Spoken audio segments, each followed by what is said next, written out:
Bienvenidos a Doctrina Católica Tradicional y gracias por escuchar.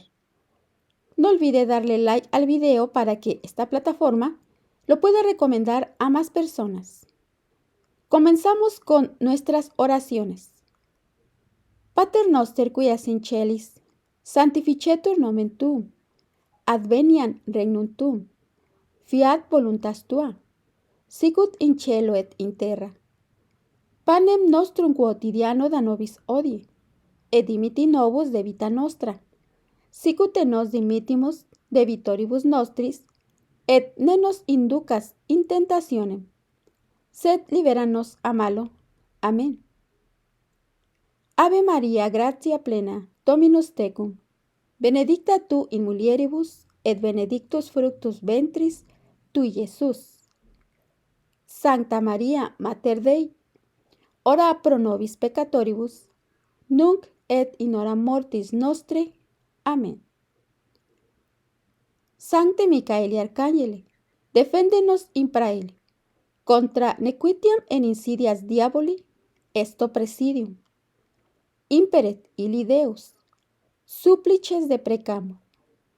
Tuque princeps militia celestis, Satanam aliosque spiritus malignos, qui ad perditionem animarum pervagantur in mundo.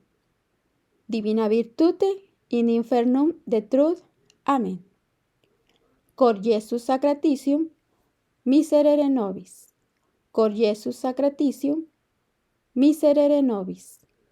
Cor Iesus sacratitium, miserere nobis. Monseñor Marcel Lefebvre y la pasión de la Iglesia. Esta es una reflexión de la plataforma Adelante la Fe. Hay que reconocer la realidad cuando se la ve. Mucha tinta se ha derramado sobre el tema de la fraternidad sacerdotal de San Pío X y el arzobispo Marcel Lefebvre, e imagino que se derramará mucha más a medida que avance la historia. ¿Son cismáticos? ¿Fue Monseñor Marcel Lefebvre un renegado? ¿Era un rebelde? ¿Estaba en lo correcto el Papa Juan Pablo II al hacer lo que hizo? Etcétera. No importa cuántos argumentos se ofrezcan. No importa cuántos documentos se promulguen. Y no importa cuántos debates se ganen o se pierdan. Hay personas que ven la verdad sobre la fraternidad sacerdotal de San Pío X y otras que no la ven. Cuando se plantea el tema de la comunión, los detractores del ejército de sacerdotes de Marcel Lefebvre se convierten en matemáticos gnósticos, opinando sobre diversos grados de comunión, como si pertenecer a la esposa de Cristo fuera una cuestión de grado o de punto porcentual. Si el Papa es amable con la fraternidad, dicen, bueno, el sol está brillando y estoy de buen humor. Así que, según mis cálculos, la fraternidad tiene alrededor de 89 puntos porcentuales de comunión hoy. Por desgracia, cuando está nublado y un obispo escribe una carta desagradable porque no quiere la tradición en su diócesis, bueno, ese día la sociedad pasa de una calificación aprobatoria a una calificación reprobatoria a los ojos de los inquisidores no designados de Marcel Lefebvre y sus sacerdotes. Es conocida esta expresión sobre la existencia de Dios. Para el creyente no es necesaria ninguna prueba y para el ateo ninguna prueba es posible. Si bien esta máxima es discutible, es convincente porque apela a una realidad muy simple. Esa es la realidad de la fe. No hablo aquí de un sentimiento amorfo y etéreo, ni de algún tipo vago de creencia en algo imaginario. La fe es la creencia concreta en algo que sabemos que es real, pero que no siempre podemos ver. Sé que Dios es real porque la razón deja muy claro que debe ser así. Sé que debo confiar en mi facultad de razonar porque no puedo argumentar en contra de confiar en ella sin usar la razón misma.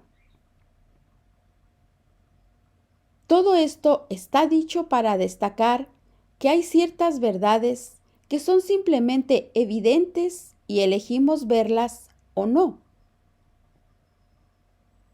Entonces, ¿por qué algunas personas no ven la verdad evidente de que la fraternidad sacerdotal de San Pío X es simplemente católica?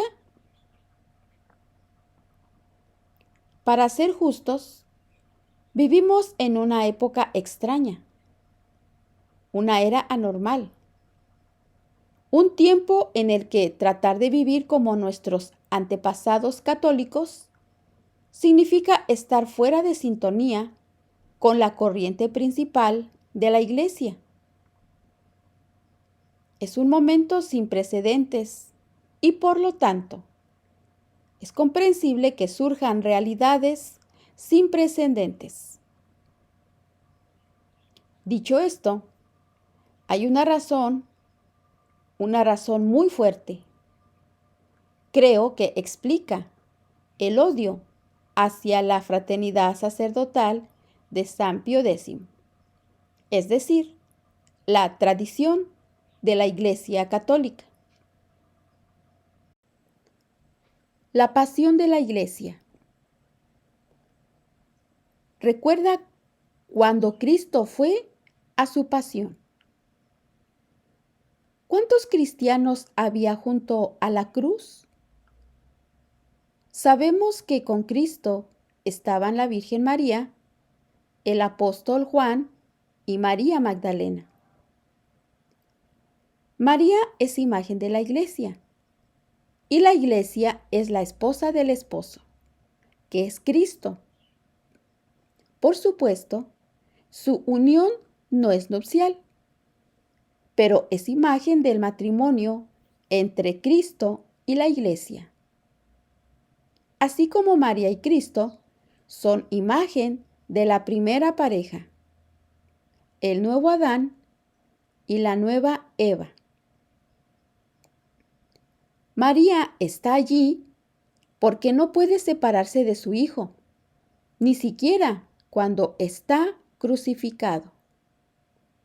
Cuando la lanza atravesó el costado de Cristo, se cumplió la profecía de Simeón. Una espada traspasará también tu alma. Cristo está crucificado y en cierto modo también María. Siendo partícipe de esos sufrimientos, su corazón inmaculado es traspasado por el dolor, por la muerte de su Hijo. María Magdalena nos representa a todos nosotros. Ella es el pecador que se convirtió de la condenación y que luego sigue a Cristo, cumpliendo lo que dijo San Pablo cuando escribió en Colosenses capítulo 1, 24, lo siguiente: lo que falta de los padecimientos de Cristo, Él lo suple.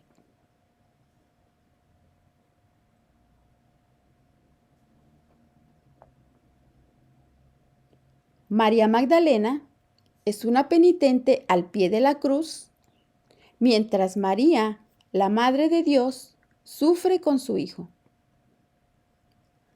Luego está el apóstol Juan, el amado. Cristo ordenó a 12 hombres al episcopado el Jueves Santo, y un día después, solo uno se encontraba a su lado cuando murió.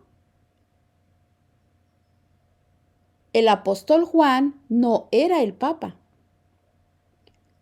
Pedro lo era. Pero Pedro negó al Señor 3 veces antes del amanecer. María Magdalena no caminó con Juan a la cruz porque quisiera separarse de Pedro. Del mismo modo, los católicos que siguen a el obispo Marcel Lefebvre durante la pasión de la Iglesia no lo hacen para separarse del sucesor de Pedro. En ambos casos, aceptan con dolor los sufrimientos de Cristo y la dificultad de la traición de Pedro. Así vemos que cuando el esposo es crucificado y la esposa sufre con él, los laicos miran hacia adelante con dolor. Huyen todos, menos un obispo.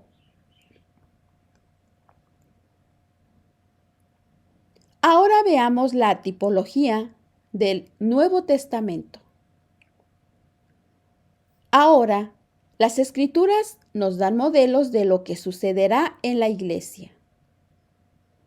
El arzobispo beato Fulton Sheen habló de esto hace años, en un sermón en el que explicó que la Iglesia había pasado por varias muertes y resurrecciones. Por supuesto, metafóricas, pero profundamente verdaderas. Tiene sentido que para poder compartir la vida de Cristo, debemos compartir la muerte de Cristo de alguna manera, ya que esto fue parte de su vida. Es algo inevitable. Por lo tanto, cuando vemos a la Iglesia marchar hacia una muerte segura, no debemos tener miedo, ya que el cuerpo místico de Cristo es evidente que tiene que compartir los sufrimientos de Cristo. El arzobispo Marcel Lefebvre lo comprendió. Sabía muy bien que la Iglesia estaba pasando por su pasión. No solo entendió esto, sino que sabía que no era algo inesperado el hecho de que el Papa, Pedro, estuviera ausente de la crucifixión de la Iglesia, al igual que en las Escrituras. Después del concilio, quedó claro que el humo de Satanás había entrado en la Iglesia, como había dicho el Papa Pablo VI. Los papas sabían lo que estaba sucediendo, ya que vieron que la nueva primavera traía un invierno de muerte para las vocaciones y las familias católicas. La pasión de la Iglesia era obvia, pero Pedro no siguió a Cristo hasta la cruz. Monseñor Marcel Lefebvre fue obispo, es decir, fue apóstol. Y como San Juan, estuvo allí junto a la cruz cuando todos los demás huyeron. Estuvo al lado de la Virgen María, que inspiraba cada uno de sus movimientos. Junto con Marcel Lefebvre, el amado apóstol del siglo XX, había un pequeño remanente de la iglesia, llorando por la difícil situación de la esposa de Cristo, mientras el mundo se burlaba y hacía bula de ella. Como María Magdalena estaba allí cuando el imperio romano que gobernaba el mundo se burlaba de Cristo. Si una desorientación diabólica ha envuelto a la iglesia, deberíamos sorprendernos cuando al acercarnos a la cruz descubrimos que casi nadie está allí para consolar a nuestro Señor. Es posible imaginar el absurdo de sugerir que San Juan podría ser excomulgado por Pedro por no seguir a éste, alejándose al hacerlo de la cruz. En cierto sentido, el hecho de que haya sucedido como ha ocurrido debería darnos consuelo.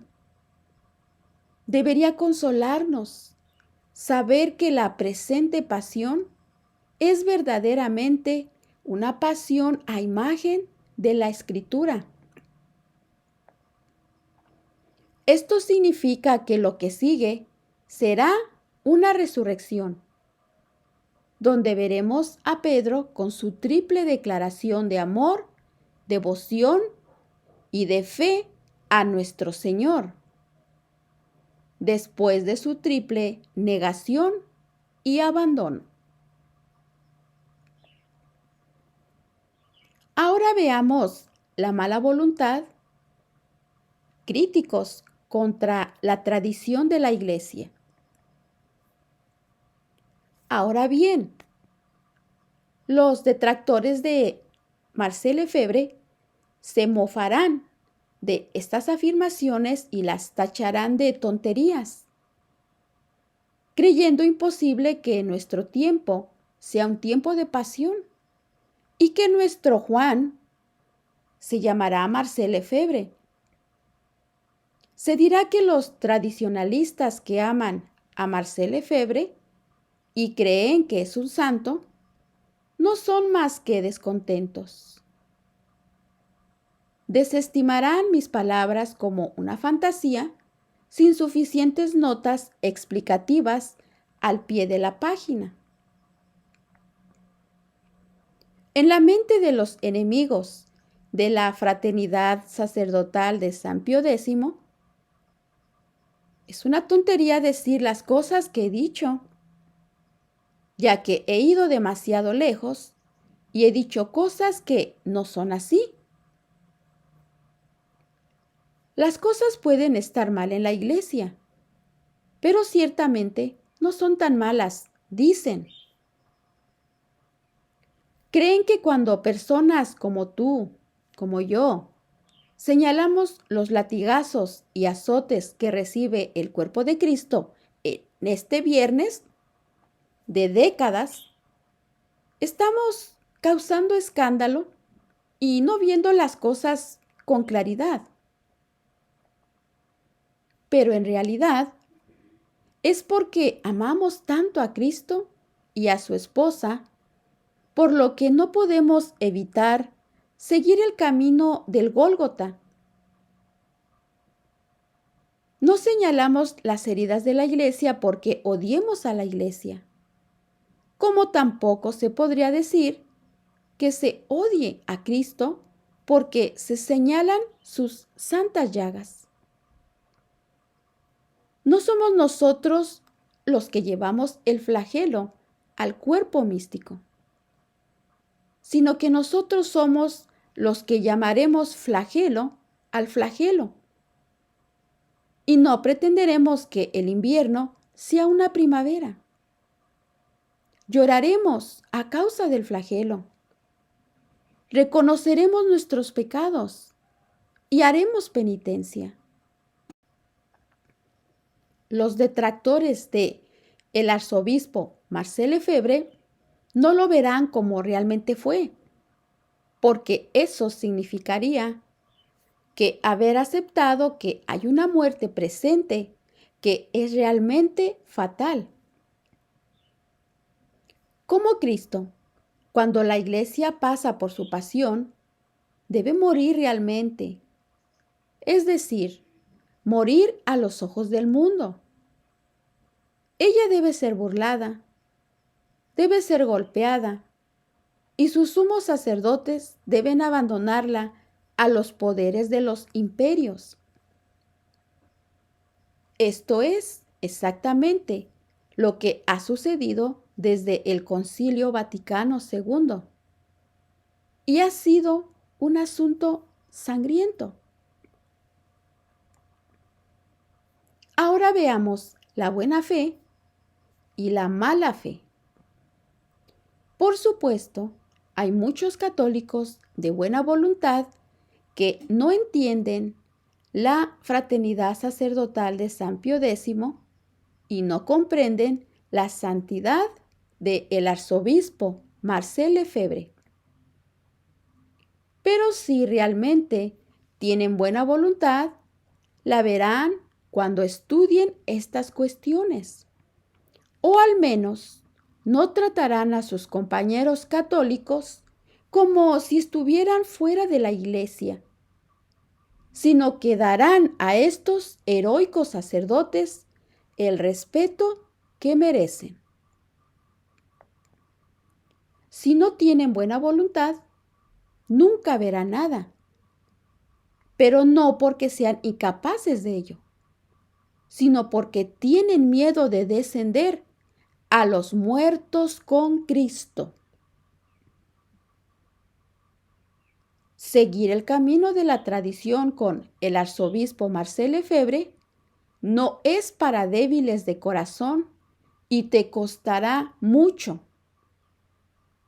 Serás burlado, repudiado y objeto de calumnias y detracciones por parte de hombres que fingen virtud. Serás llamado poco caritativos por aquellos que juzgan sin caridad vuestra voluntad interior y por eso calumnian vuestro buen nombre llamándonos cismáticos. Todo es una proyección de sí mismos. Te llaman poco caritativo porque les falta caridad. Te llaman cismático porque no quieren tener nada que ver contigo. Mejor aún, no quieren tener nada que ver con la cruz. Y es más fácil culpar a el arzobispo Marcel Lefebvre y sus seguidores que a su propia falta de coraje y de estudio. Parlotean acerca de no estar en plena comunión, porque les falta un corazón abierto para verdaderamente tener comunión con sus hermanos. ¿Quién sabe? Tal vez este monólogo hablan de los corazones de aquellos que están resentidos con el arzobispo Marcel Lefebvre y sus sacerdotes. Espero que así sea. Sin embargo, habrá quien persista en su dureza y que encuentre más motivos para parlotear y alguno con argumentos cansinos, cansados. Esto es de esperar.